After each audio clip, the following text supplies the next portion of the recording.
A live look right now in Herndon, Virginia. This is just outside our nation's capital. We are awaiting Donald Trump. He is due to take part in a town hall in that battleground state. It's a big one. National defense, care for veterans, fighting Islamic terror, among the topics. We're going to bring you that just as soon as it begins. While we await that event, now here is Trump on Saturday talking about the Clintons' relationship with each other. Hillary Clinton's only loyalty is to her financial contributors and to herself. I don't even think she's loyal to Bill. You want to know the truth.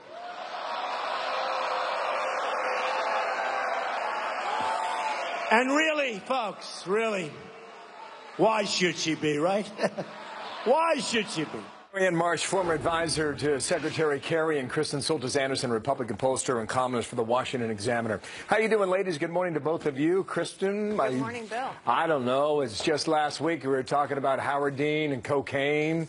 We're talking about sex tapes. I mean, this election's got it all. I would venture to guess at the moment that nothing is off limits. Taxes, relationships, and on and on. Where are you on this? Well, you know, when Donald Trump was running in the primary, he made the case, look, I'm the only one that's going to have the guts to go there on some of these issues. So Republican voters knew what they were getting when they were picking Donald Trump. They knew that this was the sort of thing that might be on the table. But a poll out just this morning has 56% of voters saying they think it's inappropriate for Trump to bring up the affairs, including 62% of women. This is just him talking about things that are not the issues that matter to most voters. And so as you were talking about earlier, when Trump is on the issues is when he's the best. You know, think about 2 weeks earlier when he began to retake ground from Hillary Clinton in the polls. It's because he wasn't in the headlines for any of these outrageous statements. I think by focusing on this, he risks making Hillary Clinton look like the victim and putting her back in a place where voters Marianne, like her more. Does she defend herself on this, or does she ignore it? What do you think her strategy should be? Well, I think it depends on the venue. I mean, if it's right now, I don't think she needs to say anything about it. But does he say something at the debate next Sunday? I think that's the question. And so when you look at Donald Trump, his whole candidacy is based on winning. And he's not right now. To Kristen's point, he's behind in the polls. We know now that he lost at least almost $1 billion in 1 year alone. He says he has a winning temperament, and when he acts like this and says the things he said on Saturday night and elsewhere, that's not winning. And I think what you're seeing now is the pressure is getting to Donald Trump. He realizes this race is starting to slip away from him, and as I've said on this show and elsewhere many weeks ago, if Donald Trump ever thought he was losing this race, he was going to try to take her with him, and I think we're about to see that. All right, so here was Trump again on stamina and the physical demands of the office when he went this. She's supposed to fight all of these different things, and she can't make it 15 feet to her car. Give me a break. Give me a break.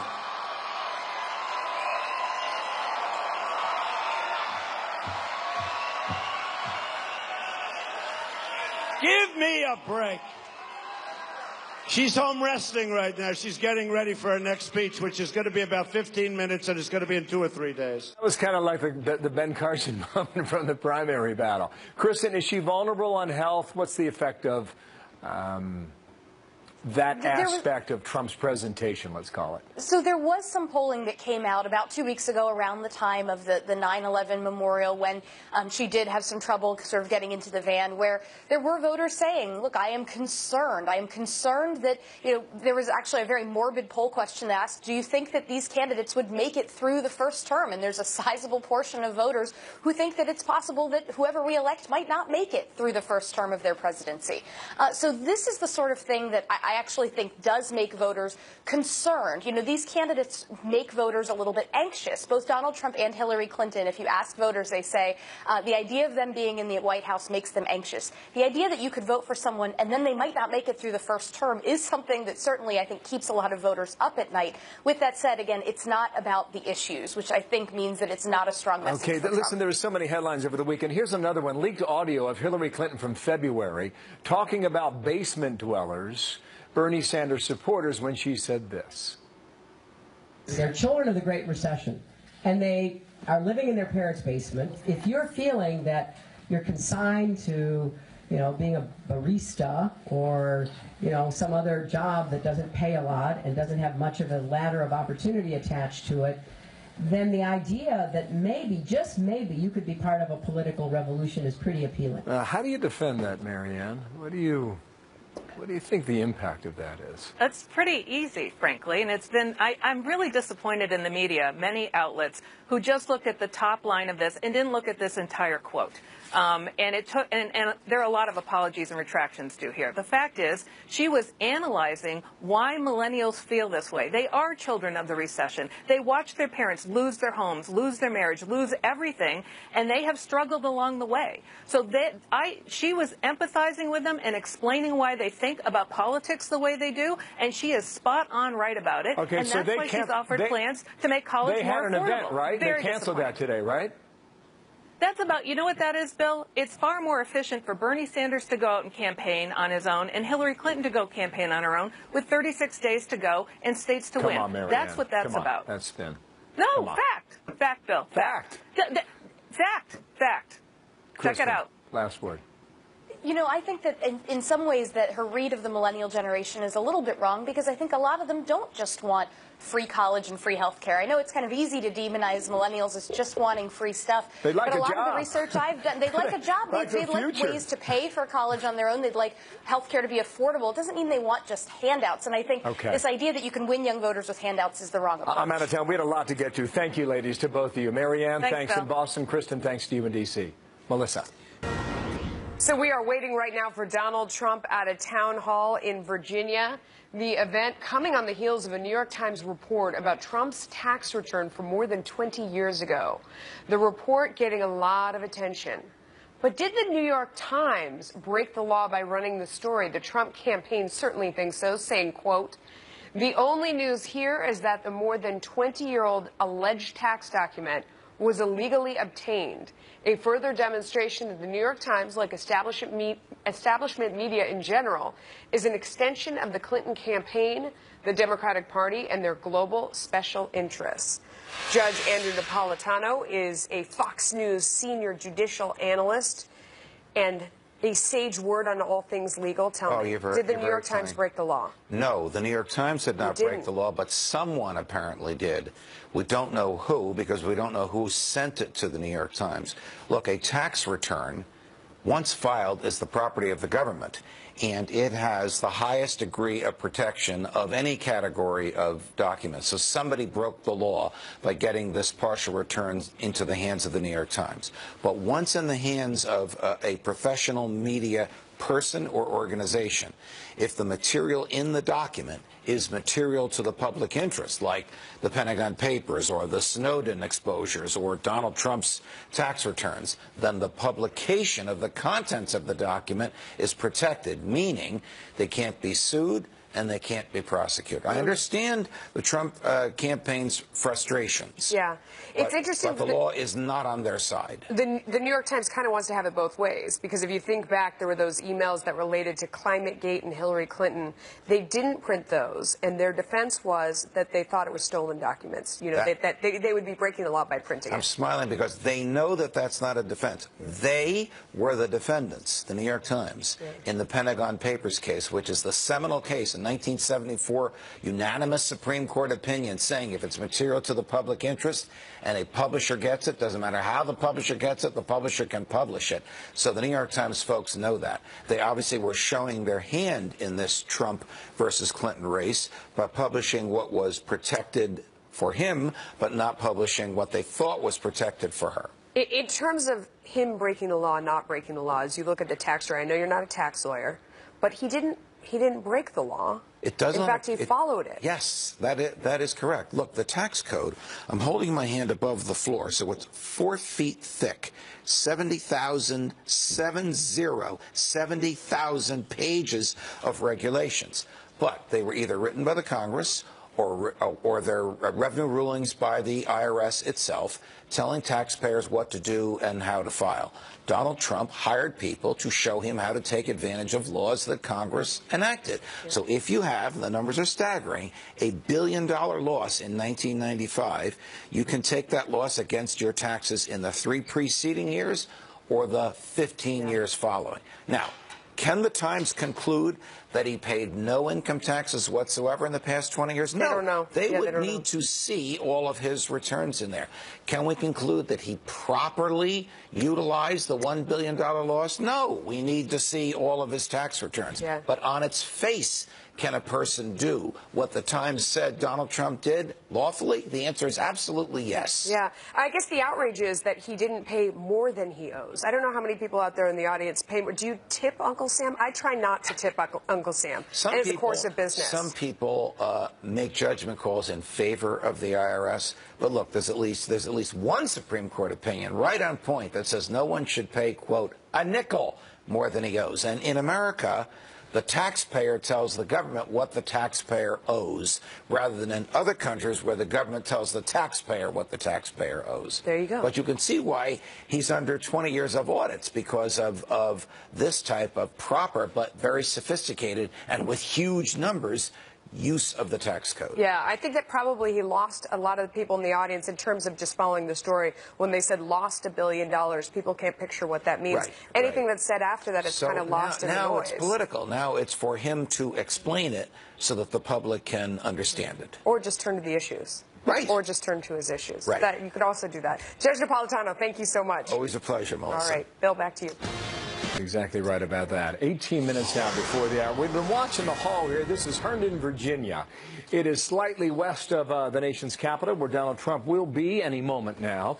We were told the event would start at 9, then we were told 10, so we're kind of in standby right now. The fallout, meanwhile, continues over this New York Times article revealing part of Trump's tax returns from 1995. That was 21 years ago. New Jersey Governor Chris Christie on the Sunday program saying the article shows that Trump did nothing wrong or illegal, and he believes the story will actually help Trump's campaign. There's no one who's shown more genius in their way to maneuver around the tax code and to rightfully use the laws to do that. And he's already promised in his tax plan to change many of these special interest loopholes and get rid of them, so you don't have this kind of situation.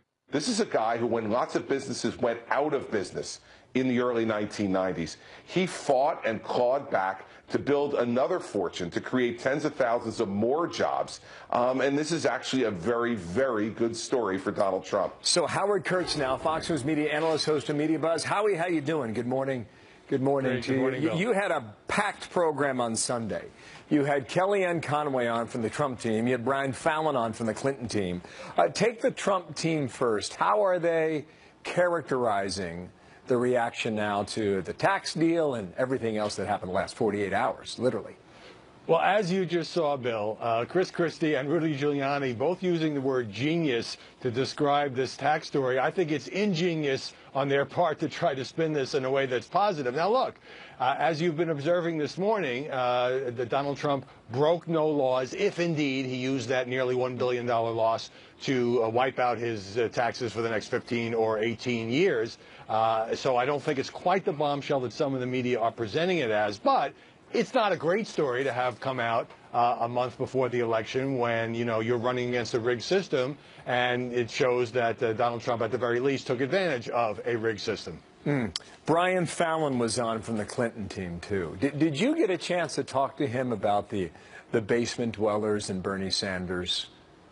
I didn't get a chance to talk to him about that. He had a lot to say, as you might imagine, about both this New York Times tax story, as well as, you know, the other things that Donald Trump has been keeping in the news, the 3 a.m. tweets about the former Miss Universe, Saturday night talking about whether or not Hillary Clinton might have not been loyal to Bill Clinton. I mean, Trump has a way of driving the news agenda every single day, but some of his own people, leaving aside what we saw Chris Christie say, seem a little exasperated at the fact that he is using up a lot of the media oxygen on issues that are not necessarily going to help him win the presidency, pivoting away, unintentionally perhaps, from jobs, taxes, and terrorism. Now, what is your sense now, mainstream media observations? How have they played this? The New York Times revelation? What are you picking up on that, Howard, as you watch this? It seems to me that from the second the New York Times put this story online on Saturday night, Bill, this has been treated as an absolute bombshell, something Donald Trump didn't want made public and all of that. Let's remember, all we're seeing here is in 1995, at a time when his casinos were in trouble and Atlantic City was a mess, Donald Trump lost a lot of money and declared it on his taxes. So that alone, I don't think, is a game changer for this campaign. I do think the fact that he is showing a little bit more of an undisciplined side when it comes to, extending this Miss Universe thing that Hillary Clinton brought up into debate into a 5-day story, and now concentrating on the Clinton marriage, which, you could argue almost everyone in the country who was alive in 1992 or 1998 knows about the Clinton sex scandals. It is hard for me to see how this helps Donald Trump and how it doesn't take him off his core message, which is we need less government, Hillary Clinton is a disaster, she's been around forever, and all of that. The Clinton team is loving the last week. Well, my sense is what Trump should do is say what he's often said. He doesn't like to pay taxes, and then pivot and talk about what his tax plan would do if he were president for middle-class Americans. Right. Instead, he's lashing out the New York Times. Understandably, it is against the law to publish this, although, as Judge Napolitano observed earlier, the Times didn't do anything to obtain this. It came in the mail. Somebody obviously broke the law in the process. But in order to do that, Bill, Trump would have to acknowledge that he didn't pay taxes. He doesn't want to do that. He's not denying it. He's not contesting it. But, I think a lot of Americans would say he's a businessman. That's what businessmen are supposed to do, unless he did something that was questionable or abusive. But this idea of just, taking a big loss off your taxes, anybody who loses money on a house or a stock can do that. Donald Trump obviously plays at a much higher level. Last point on all this.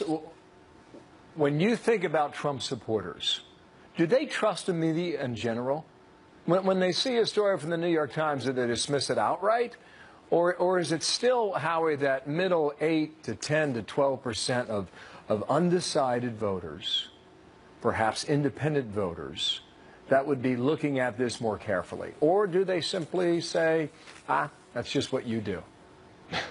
Trump supporters, and I hear from them every hour on Twitter and elsewhere, despise the media, think the media are not fair, think the media are totally favoring Hillary Clinton, and pretty much discount just about anything negative that is reported about Donald Trump, even if it's a story on Donald Trump's own words. But you hit the key point. It's this, undecided 4, 5, 6, 7%, particularly in the swing states, Ohio, Iowa, Florida, Colorado, Virginia, that are going to decide this election. They might be feeling a little more doubt about Donald Trump as one story after another hits. There's another one today by the AP about making sexist comments during his years at The Apprentice. None of these stories by themselves, are going to prevent Trump from winning, but the drip, drip, drip effect is the media clearly creating a problem. That's why Tuesday night matters, and that's why Sunday night matters in St. Louis. Howard, thank you. I'll be in St. Louis. Good to see you, Bill. You bet. Howard Kurtz there from Washington. Thank you, Howie. Melissa. He made about young voters who support Bernie Sanders. This, as we await Donald Trump in Virginia, what will he say about the tax documents leaked to the New York Times? Will he say anything? We're on standby. Welcome to a brand new hour of America's Newsroom. I'm Bill Hemmer. Hope you had a great weekend. Nice to see you. One final time, right? Oh, yeah. Today, my last day here. Hopefully, I'll be back after that. We'll see. I'm Melissa Francis in for Martha McCallum here. Trump about to address retired military veterans in Virginia as Clinton scrambles to appease Sanders supporters after the release of bombshell audio tapes. Here's a sample. Listen. They're children of the Great Recession, and they are living in their parents' basement. If you're feeling that you're consigned to, being a barista or, some other job that doesn't pay a lot and doesn't have much of a ladder of opportunity attached to it, then the idea that maybe, just maybe, you could be part of a political revolution is pretty appealing. Stephen Hayes, senior writer, Weekly Standard, Fox News contributor. Steve, how are you? Good morning to you. Morning, Bill. I'm going straight to Starbucks. That's my future. The Clinton team is saying this is no insult. How do you hear it? Yeah, I don't think this is that big deal, honestly. If you listen to what she's saying, I think she's characterizing Bernie Sanders' supporters. If it had come out during the Democratic primary, maybe the Sanders supporters would have taken greater insult. I can see why they would say that this means she's relegating us to relatively unimportant jobs, the way that she's describing it and characterizing it. But I don't think this is a huge deal in the broader when she debate. talks about a ladder of opportunity for young people in America, that can be an indictment against the policies of the last 8 years. Well, now that's where I think this is a bigger story, is if she's in effect saying that President Obama hasn't done enough to provide that ladder of opportunity. That's a phrase that he likes to use. But again, she made that argument pretty explicitly during the Democratic primary debates. You think back to some of those times on stage with she and Bernie Sanders, and you listen to their discussion and you wonder, why are you running to succeed President Obama and build on his policies if they have been so ineffective? Well, on Trump now, we're waiting to see if he says anything. Do you think he takes on this tax issue with this event or not, Steve? You know, it's the biggest thing in the news. Trump usually doesn't run away from a big story, so I would expect that he would say something about it. If we are to judge from the spin that we're hearing from his advisors, both Rudy Giuliani and Chris Christie, he'll argue that this was a genius move, that he avoided paying these taxes because the laws allowed him to do so, and by doing that, he was a genius. Yeah. Do you have a sense of how this is heard by those who have not yet made up their mind? Yeah, I don't think it affects Trump's base much. I mean, they've basically tuned this out. They hear it's from the New York Times. They don't care much. I do think it has the potential to affect independent voters, people who haven't made up their mind, as you say, because not just because of the possibility, and it is just a possibility at this point, that he may have done something wrong by not paying his taxes, but also because of $1 billion loss. I mean, remember, the key argument, or one of the key arguments to the Trump candidacy, has been that he's a genius businessman and he can do for the country what he's done for his own businesses. And then you have $1 billion loss operating, largely from casino failures or problems. I think people will hear that, and it puts a little dent in his claim to be a brilliant businessman. Yeah, let's look at the polling here. This four-way race with Jill Stein and Gary Johnson included. Actually, this is the two-way race. I see her up 5. This is the four-way race now, where she's up 43 to 40%. I still see this election up in the air. A lot of these states are well within the margin of error. Do you see it that way as well? Yeah, I think that's right. One of the most interesting developments has been this movement of millennial voters from Hillary Clinton to Gary Johnson. We've seen that over the past couple of months. We know that she had trouble connecting with millennial voters during the Democratic primary. To be sure, they supported Bernie Sanders in overwhelming numbers. The question is, going back to the audio you played at the beginning, did they hear that in the way that the Trump campaign is suggesting they ought to? Do millennial voters hear that and say, wow, she's really running us down. She's denigrating work like baristas. She's saying we live in our basement. And if that's the case, makes her job of recovering those millennial voters who were a key part of the Obama coalition that much more difficult. In a race that is this close, Steve, in a lot of these battleground states, you saw the meter move a little bit after debate number 1 in her favor. It could move again after number 2 and number 3. But what about tomorrow night in Virginia with the vice presidential debate? I'm intrigued by it. Am I the only one? With Tim Kaine and Mike Pence. You and me. We might be the only two. Look, as a guy who wrote a book about Vice President Cheney, I'm very interested in the role that a vice president plays and the role that vice presidential debates play in our elections. I think this has the potential to be more meaningful than VP debates in the past, in part because people are so dissatisfied with the candidates at the top of the ticket. So if you don't like Hillary Clinton, or you don't like Donald Trump, or you don't like both of them, which is a good chunk of the American electorate, you're looking at somebody like a Tim Kaine, like a Mike Pence, to say, what else are we going to see from this ticket, from this governing package? And particularly for Mike Pence, who I think is going to be making arguments that conservatives have wanted to hear from the Republican ticket for a long time and maybe haven't heard as much from Donald Trump. All right, good deal. Thank you, Steve. Really appreciate your insight there. Steve Hayes there in D.C. Thanks, Melissa.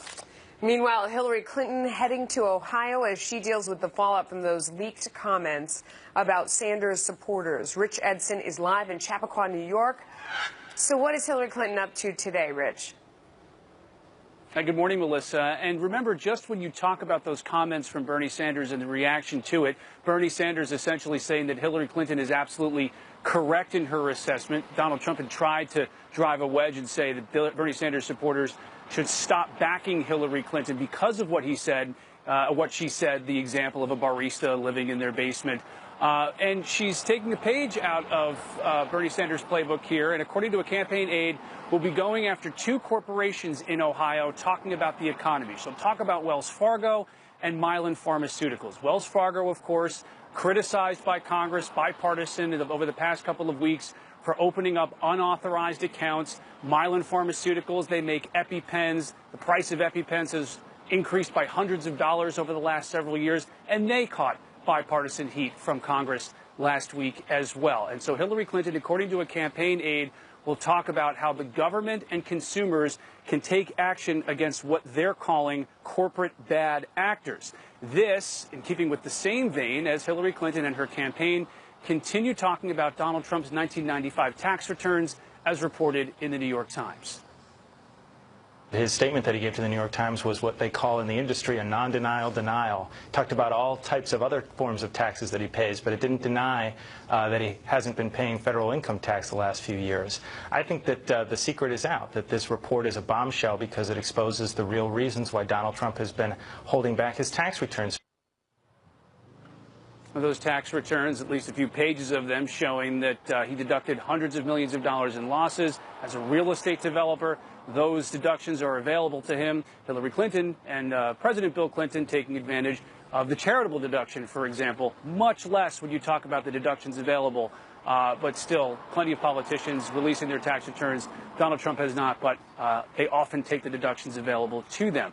On top of that, she's in Ohio today, and she's just picked up a local endorsement there. That of LeBron James, who was beloved by folks in Ohio, then left for a couple of years to head to Miami. Now he's won a championship, and I'd imagine they like him a lot there, too. Again, back to you, Melissa. There you go. Rich Edson, thank you so much for that. Activity inside that room. There will be a town hall event that will begin any moment. Apparently about national security and matters with regard to the military and overseas. And Donald Trump will be there, and we will carry it live for you. So stand by.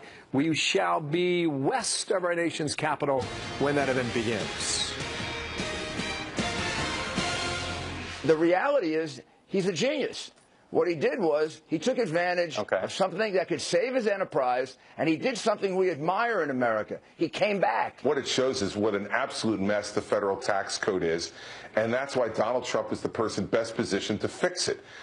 There's no one who's shown more genius in their way to maneuver around the tax code and to rightfully use the laws. That's Mayor Rudy Giuliani and Governor Chris Christie reacting in the New York Times, acquiring pages from Donald Trump's tax returns. My next guest has not been on the Trump train, but he is now. Governor John Sununu is former White House Chief of Staff to President H.W. Bush. Sir, thanks for coming on the show. I am going to get to the tax return issue in a second, but I want to start with the fact that you've only recently come on board with Trump. How come? Well, I made a formal commitment to support Donald Trump. I obviously, historically, I've been saying I'd vote for the nominee, but I want to make it clear that this is a choice between Donald Trump and Hillary Clinton, and Hillary Clinton made it awfully easy for me to say I'm supporting Trump now. I think she has drifted so far left. Her favorite surrogates are Bernie Sanders and Elizabeth Warren, the two most socialist Democrats. And I think a Clinton presidency would push this country down the slippery slope towards socialism. Along those lines, I mean, sometimes it's hard to know where she is. You know, she says that she supports President Obama and, was, of course, part of his administration. At the same time, when she makes those comments about the baristas and the basement dwellers and millennials and how, sort of the economy has failed them, she's really saying that the liberal policies of the past 8 years have failed them. So she has, but she's still so committed to expanding government control of health care. That moves us towards the socialist side. She's so committed towards things like free college education. Well, that moves us that way. And that slippery slope gets bigger and bigger as other people want to get their share of the free pie. And it'll be a disaster. We have to stop that trend. What do you think of where we are in this campaign cycle? I mean, we started this segment by talking about the few tax documents that were leaked to the New York Times that show Donald Trump following the law. And I don't know how many people volunteered to pay more than they're required to each year. I know I don't. I wouldn't raise my hand to tip the government. But this is kind of where we are in this cycle, the back and forth with the tit for tat. Is that the way? I mean, is it unusual, or is this kind of where we generally are at this point in a presidential election? What's your take? I think politics have drifted towards that, Melissa. But, I find it interesting. If people want to talk taxes, they should be talking about the tens of thousands of dollars that the Clintons deducted from their taxes to install what is apparently an illegal server and to maintain that server. Those deductions don't follow the law. And why aren't we talking about the deductions that don't follow the law rather than the deductions that did follow the law? There you go. Governor Sununu, thank you so much. Appreciate your time today. Thanks, Melissa. Take care. So we're keeping a close eye. We promise this is going to happen. Herndon, Virginia, expecting to hear from Trump momentarily. Going to talk with a group of retired military officers, and the event has begun. We expect Trump in there anytime. We'll bring that to you live. Plus, a warning from Trump about voter fraud in America come November. Why he's urging his supporters to prevent it. Listen. I hear too many bad stories, and we can't lose an election because of you know what I'm talking about. So go and vote, and then go check out areas. Donald Trump's new luxury hotel there, spray painting the phrases, "No justice, no peace," and "Black Lives Matter." A video circulating on social media shows a man writing the words, then walking away. The graffiti has since been covered up with plywood. The Trump International Hotel has only been open for 3 weeks. Go and vote, and then go check out areas, because a lot of bad things happen, and we don't want to lose for that reason. We don't want to lose, but we don't want to lose for that reason. So go over and watch carefully. Donald Trump warning that voter fraud could be an issue this election cycle. So much so that, as you heard him, he's asking supporters to monitor the ballot stations. Senior correspondent Eric Shawn's been on this story for every election cycle. You're on voter fraud. Eric, good morning to you. Yeah, what do you think about this? What are you learning? Well, good morning, Bill. You know, when you show up at the polls and your polling place there this time, will likely be more than just election officials keeping tab, and it's a very controversial move. Volunteer poll watchers recruited to look out for any possible problems. Kathy Mayhall plans to keep an eagle eye on the vote. We're going to poll watch, or as they say, poll observe. The Ohio Donald Trump supporter has heeded the call from the Trump campaign to sign up as a poll watcher in Cleveland. The effort, the latest move by political parties and other groups to deploy volunteers to monitor the election. You get to be inside the precinct election board, and you actually can, in Pennsylvania, you can keep track of everyone that comes in to vote. In 46 states, private citizens can challenge voter qualifications, either on or before Election Day, except in Alabama, Kansas, Oklahoma, and Wyoming. In Ohio, groups like Trump's can observe but not challenge voters. The poll-watching group that has gained the most attention has been the Houston-based True the Vote. In 6 years, it says, thousands of poll watchers have been trained, saying they act properly. But critics have long charged that such citizen efforts can be too aggressive and lead to voter intimidation and suppression. There's a significant risk of discriminatory conduct. Wendy Weiser of the Brennan Center for Justice says poll watchers have repeatedly been shown to challenge voters based on race. It is illegal for people to target voters on a discriminatory basis. It is illegal for people to behave in an intimidating way, and that includes directly confronting voters. But Kathy says she will do the right thing. It's a way to just watch what's going on and make sure that everyone gets a chance to vote. True the Vote says its watchers are prohibited from talking directly to voters to prevent any possible conflicts. As for the Trump campaign, it did not respond to a request for information. Kathy tells me she's waiting for poll training information, too.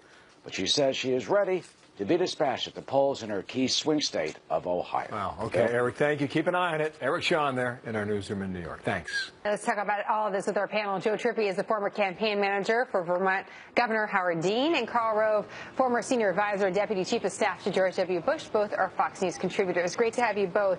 Karl, you just published a piece on FoxNews.com. Literally, it's being published as we speak right now. And in it, you write, the tax bomb has now exploded. What's the fallout, in your opinion? Well, I think it depends on how this is litigated over the coming week. I think it's a mistake for the Trump surrogates to go out and say, oh, he's a genius. That suggests that he found some special way to jimmy the tax code to his advantage. I think it'd be better for them just to come forward and say, look, our tax code says if you have losses and you're filing, you can take those losses and use them to offset for future income. Otherwise, we'd have small businesses that were losing money but still having to pay taxes on non-existent profits. So I think they ought to be just sort of straightforward about it and say, of course, he had big losses from casino and other business. He took those in 1995. He could use that to offset for future income. That's the way the tax system is. And anybody who suggests that if you got losses, you ought to pay taxes on them is nuts. And go straight back at her, force her to be heard one way or the other on it. Joe, if the Trump team is more straightforward about it, do you think this goes away? No, I don't think it's going to go away. I think I agree with Carl. I think they've totally mishandled it and sort of played right into where the Clinton campaign wants to go, which is, you know, he got this huge, almost $1 billion tax break, and now his tax proposal is to get rid of the estate tax or change the estate tax, which saves his family even more billions. So they're going to keep pushing this and pushing it, and they've got to come up with a better response. I don't think this "he's a genius" thing is helpful right now. You know, if you look at it, the list of quote-unquote bombshells for both candidates during this election cycle, it's actually insane. I was trying to list some of them. Hillary Clinton, you have the pay-to-play scheme for the foundation. You have questions over a personal server in Benghazi. You have the deplorable comments. You have the fainting episode. For Donald Trump, you have the comments about women, the beauty queen, the apprentice, the tax returns. You have the debate on the birther issue. I mean, we're still several weeks away from the election, Carl, so I wonder how timing comes into this and what else is there out there for either of them. Well, we don't know, but there's likely to be more. On her side, we're likely to have emails. We're being promised a dump from WikiLeaks. But look, here's the deal. These things are, it depends on how you respond to them. She brought up the Miss Universe candidate, the winner, beauty contest winner during the debate. That would have been gone the next day had not Donald Trump then spent Tuesday, Wednesday, Thursday, Friday, and part of Saturday talking about it and defending himself on an issue where that is not consequential, where he doesn't look good, where he only makes himself look bad, and most important of all, chews up valuable time. We're at that point of the campaign where the most valuable asset is time, and he chewed up basically 5 days talking about that sideshow issue instead of prosecuting the case that he stands for change and she represents the status quo. So it's going to be interesting in the remaining days of the campaign, roughly 6 weeks left, 37 days. Going to be interesting to see how they handle the events that intrude into the campaign and whether they have the discipline to force the dialogue back to their main theme, in his case, change, and hers, qualification and experience, and whether they're able to do that. You know, we want to talk a little bit more about Hillary Clinton, Joe, but I'm also seeing some breaking news from the New York Attorney General's office. This just coming into our newsroom, that the New York Attorney General's office has issued a notice of violation directing the Trump Foundation to cease and desist asking for money in the state of New York. So you have this coming up about his foundation, but of course you have questions about the Clinton Foundation as well. So to Carl's point, here we are 37 days before the election. Anything can still happen. Does any of what we're talking about right now impact the undecided voters 37 days from now? Oh, absolutely it does, and it's just going to get worse, in my own view. Look, you got two people with huge negative ratings, and at this stage of the game, I don't think either of them are likely to heal very much of the concerns people have about them. And so it's going to be much more likely that the campaign sees on any missteps, anything that comes out like this new report, and to keep forcing the other one off its footing. And Trump seems to fall into that. I mean, that's part of the problem here is they're going to keep throwing out bait, and if he keeps taking it, there's no way he can get back into this campaign. I think you see these polls in Colorado and other places now where it's starting to widen. A lot of it is because of what Carl said. She pushed out on the Miss Universe thing, and he followed up for 4, 5, 6 days, fell right into it. If he takes that bait now and keeps doing that, that is what the Trump campaign's got to guard against. Well, we'll see how he behaves, also what happens at the debate in Virginia where you are, Joe. Just for a little bit more information from the New York AG's office, apparently they're putting this the cease and desist order into effect because the foundation failed to register with the Charities Bureau and has failed to provide annual financial reports. in an annual audited financial statement. So that's why they're saying you can no longer essentially raise money in New York. I'm going to let this sit for a little bit as we find out more information. Carl, I want to ask you about something that no one's really talking about in relation to politics, and I can't help but think about it because of what happened with Superstorm Sandy. We have Hurricane Matthew. With a speech and a Q&A session in Virginia, he touched on cybersecurity, the shrinking size of the military, and health problems facing men and women who have served our country. He did not offer any comment, however, on a report that shows that he lost nearly $1 billion in 1995.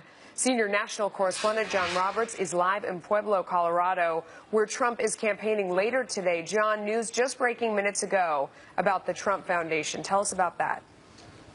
Good afternoon to you, Melissa. Yeah, he's got two events here in the Centennial State a little bit later on today. So far today, he has not commented on the tax return issue, though Hillary Clinton commented on it quite a bit, as you saw in that event that she just did. The Trump Foundation.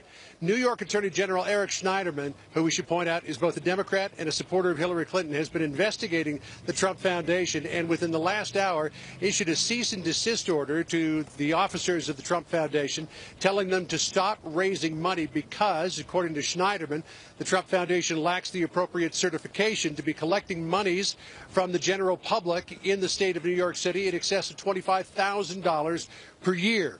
We haven't heard anything from Donald Trump on this just yet, but we did get a statement from the campaign just moments ago. Hope Hicks, the Trump spokesman, saying, quote, while we remain very concerned about the political motives behind AG Schneiderman's investigation, the Trump Foundation nevertheless intends to cooperate fully with the investigation. Because this is an ongoing legal matter, the Trump Foundation will not comment further at this time. Donald Trump, as you can imagine, Melissa, eager to kind of turn around the narrative from what, for all intents and purposes, was a pretty horrible week for the campaign last week, but still running up against these roadblocks that the Clinton campaign and people who are aligned with the Clinton campaign keep throwing it his way. Melissa? Yeah, absolutely. And polls showing that Trump is potentially facing some pretty big problems in Colorado. Yeah, he is. A new Monmouth poll came out just a short time ago, shows that Donald Trump is trailing Hillary Clinton by 11 points in the Centennial State. She has got 49% to his 38%. Gary Johnson, the Libertarian, who polls pretty well here in Colorado, is at 7 points. Now, if you take a look back at July, which was the last Monmouth poll in the state of Colorado, those margins are narrower. She was leading by 13 points back in July. But when you compare it to recent polls that were taken in the states that show the race even up or Trump even ahead, it would appear that Hillary Clinton has reestablished a lead. What's Donald Trump doing to try to counter this? He's going to be hitting Hillary Clinton later on today on how she and her husband made money after leaving the White House, essentially saying that they were selling access in return for big speaking fees, millions of dollars of which came from big Wall Street banks. And at a veterans event earlier today in Herndon, Virginia, where Donald Trump was talking about cybersecurity, basically saying Hillary Clinton has no credibility on that issue. Listen to what he said. Hillary Clinton's only experience in cybersecurity involves her criminal scheme to violate federal law, engineering a massive cover-up, and putting the entire nation in harm's way.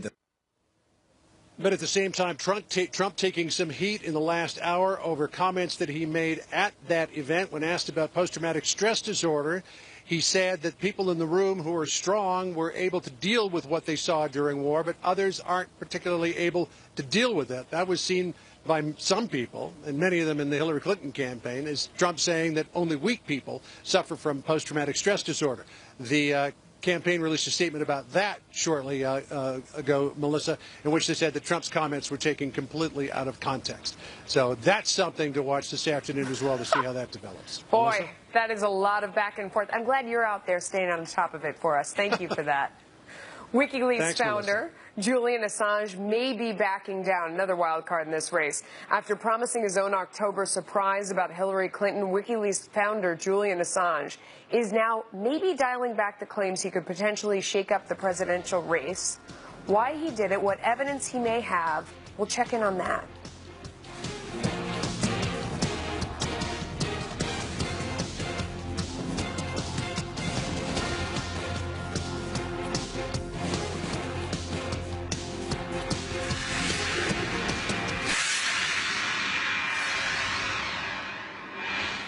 Mike Pence and Tim Kaine take the spotlight this week as the vice presidential candidates face off in their one and only debate.